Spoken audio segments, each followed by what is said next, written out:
And I will tell you, I will look very, very favorably about full pardons. If I decide to run and if I win, I will be looking very, very strongly about pardons. Amen. Full pardons.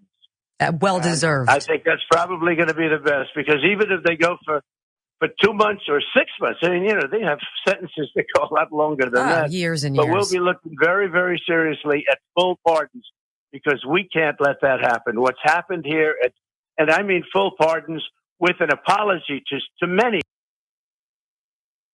So I like that out of Donald Trump. Full pardons for the insurrectionists, as well as a full apology from the government. Coming off of Joe Biden's divisive speech, this statement of unity from Donald Trump is much appreciated, that he would want to give pardons to all of those members of Antifa that stormed the Capitol on January 6th, and a full apology to leftist provocateurs. I appreciate that. Of course, I'm joking. No, we're at the particular time of day where, no, they acknowledge that all of them are right wingers. They're MAGA people. They know it.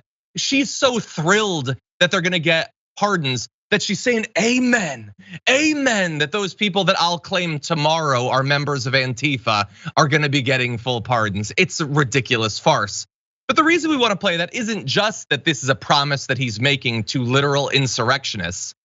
When they talk about how student debt cancellation is just paying off your voters, he's literally saying, I will give you a pardon for the violent crimes you committed. But also bear in mind, this is coming right after the aforementioned Biden speech, where he identified the anti-democratic radical movement of the more extreme MAGA people. And he was attacked for that, saying that this is divisive. Donald Trump that day says he's going to pardon people who tried to murder cops with their bare hands, who tried to murder politicians, who tried to murder his running mate in Mike Pence, who tried to overturn the results of an election, end democracy in America.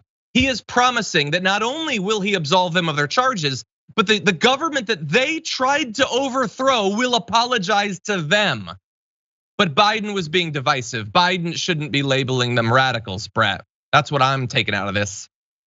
There's a lot in there, but I would like to thank you, John, for giving the benefit of the doubt to the host of whatever show that was, that I would never, and no one would ever have heard of, except that Donald Trump went on it.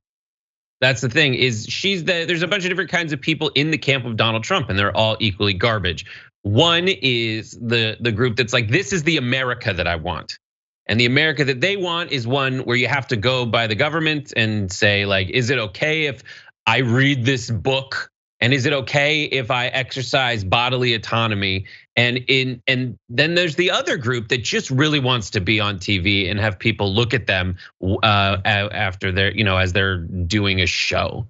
And she's in that latter camp. She doesn't care what this does to America. She knows that now she's friends with Donald Trump to a certain extent, so she's never going to have to suffer the consequences of going against whatever the hell he said that day, unless she goes against him. But she's never gonna go against him, because as long as she goes with him, she's always gonna have a camera pointed at her face with lights on, and she's always going to have people say that they love her. Period. So I don't think she is operating from any position of values or philosophy other than me.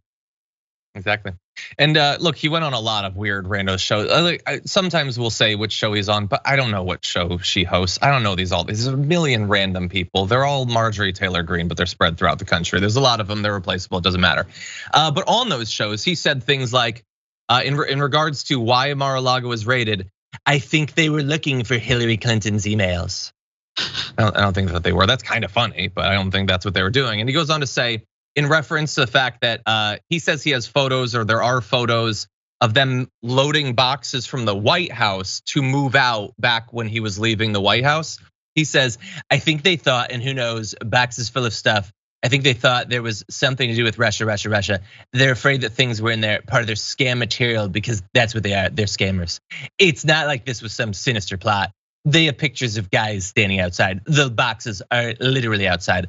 The sun is pouring down and they're waiting for a truck, and then they have pictures putting them on a truck. There was nothing secret about it. It didn't have to be anything secret. So they have photos of him stealing the documents, and that is proof from his perspective that it wasn't sinister.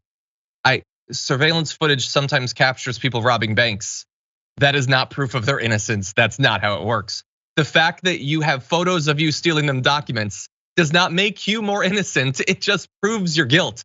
You have documented photographic proof of you breaking the law. Thank you. That will be helpful to the jury at some point. Thoughts, Brett? It's just so stupid. Do you get that? It's just so thoroughly stupid. The group, this is all just like the long tail of Donald Trump embarrassing a bunch of Republicans at his first debate when he stepped on stage. And it was entertaining because he could come up with sick burns in the moment.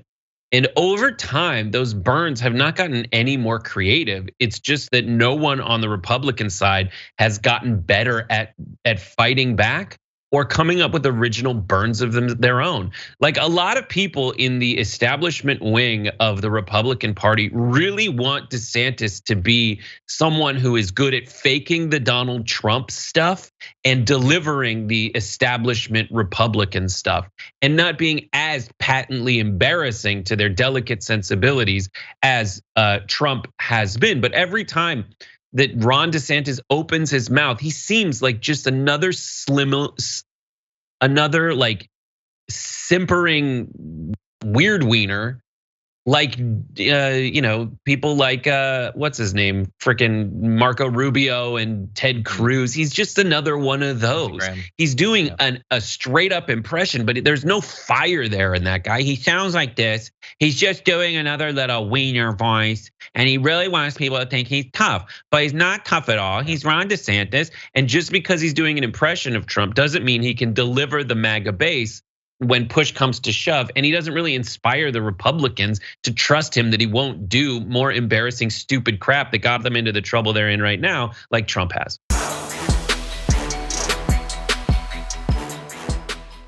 For more political news, breakdowns, interviews, stories of activism, and me trying my hardest to care about the occasional big celebrity news story, subscribe to our YouTube channel at youtube.com/The Damage Report. And you can ring the bell wherever it is so you don't miss anything.